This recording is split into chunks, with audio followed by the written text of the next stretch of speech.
साइंसदानों ने एक नया मादा दरियाफ्त किया है जो पूरी दुनिया को बदल कर रख सकता है। मुहक्किकीन का कहना है कि उन्होंने एक ऐसा सुपर कंडक्टिंग मादा बनाया है जो दर्जा हरारत और दबाव दोनों हालात में काम करता है और अमली हालात में इस्तेमाल करने के लिए इसकी कम मिकदार भी काफी है। ये एक ऐसी पेशरफ्त है जिसके लिए साइंसदान एक सदी से ज्यादा अरसे से कोशिश कर रहे थे, यानी ऐसा मवाद जो बगैर किसी मुज़ाहमत के बिजली की तरसील करने के काबिल हो और मवाद के किसी मकनातीसी फील्ड को मुंतकिल कर सके। इस मवाद की दरियाफ्त से ऐसे पावर ग्रिड बनाए जा सकते हैं जो बगैर किसी रुकावट की तवानाई की तरसील कर सकते हैं, जिससे 200 मिलियन मेगावाट घंटे की बचत होगी, जो फिलहाल ट्रांसमिशन लाइंस में मौजूद मुज़ाहमत की वजह से जाया हो जाते हैं। ये मादा जोहरी फ्यूजन में भी मददगार साबित हो सकता है, जो अगरचे एक तवील अमल है लेकिन लामहदूद तवानाई पैदा कर सकता है। साइंसदानों का मानना है कि इससे फैज़याब होने वाले दीगर एप्लीकेशन में तेज रफ्तार बुलेट ट्रेनें और नई किस्म के तबी आलात शामिल हैं।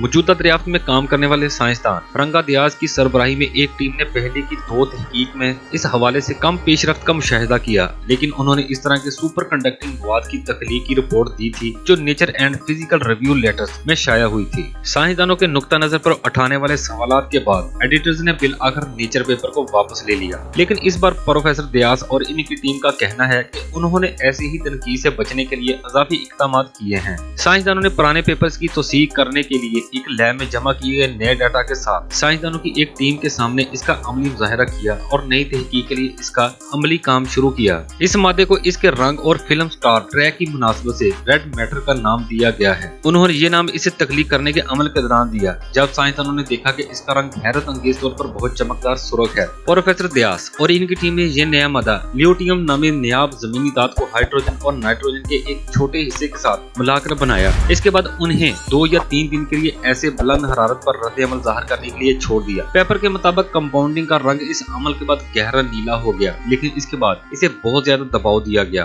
और ये सुपर कंडक्टिविटी तक पहुंचने के बाद नीले से गुलाबी रंग का हो गया और फिर ये नॉन सुपर कंडक्टिंग धाती हालत पर एक बार फिर गहरा सुर्ख हो गया। मादे को काम के काबिल बनाने के लिए अब भी 20.5 डिग्री सेल्सियस पर गर्म करने और तकरीबन 1,45,000 PSI पर कंप्रेस करने की जरूरत है, लेकिन ये दूसरे मिलते जुलते मवाद के मुकाबले में बहुत कम शिद्दत का दर्जा हरारत और दबाव है, जिनका प्रोफेसर दियास ने 2020 में ऐलान किया था, जिसने कुछ साइंसदानों में जोशो खरोश और कुछ में शकूक व शबात पैदा किए थे। इस मकाले में शामिल साइंसदानों का कहना है कि ये काफी अमली है और ये सुपर कंडक्टिंग मवाद के अमली इस्तेमाल के लिए एक नए दौर का आगाज करेगा। प्रोफेसर दियास ने एक बयान में कहा, super conducting consumers electronics energy transfer lines transportation और फ्यूजन के लिए मैग्नेटिक में नुमाया बेहतरी का रास्ता अब एक हकीकत है। हमें यकीन है कि हम अब जदीद सुपर कंडक्टिंग दौर में दाखिल हो गए हैं। इस अमली एप्लीकेशन में टोकामिक मशीन्स की तरक्की को तेज करने के लिए इस मादे का इस्तेमाल शामिल हो सकता है जो न्यूक्लियर फ्यूजन को हासिल करने के लिए तैयार की जा रही है। तो नाज़रीन, ये थी आज की वीडियो।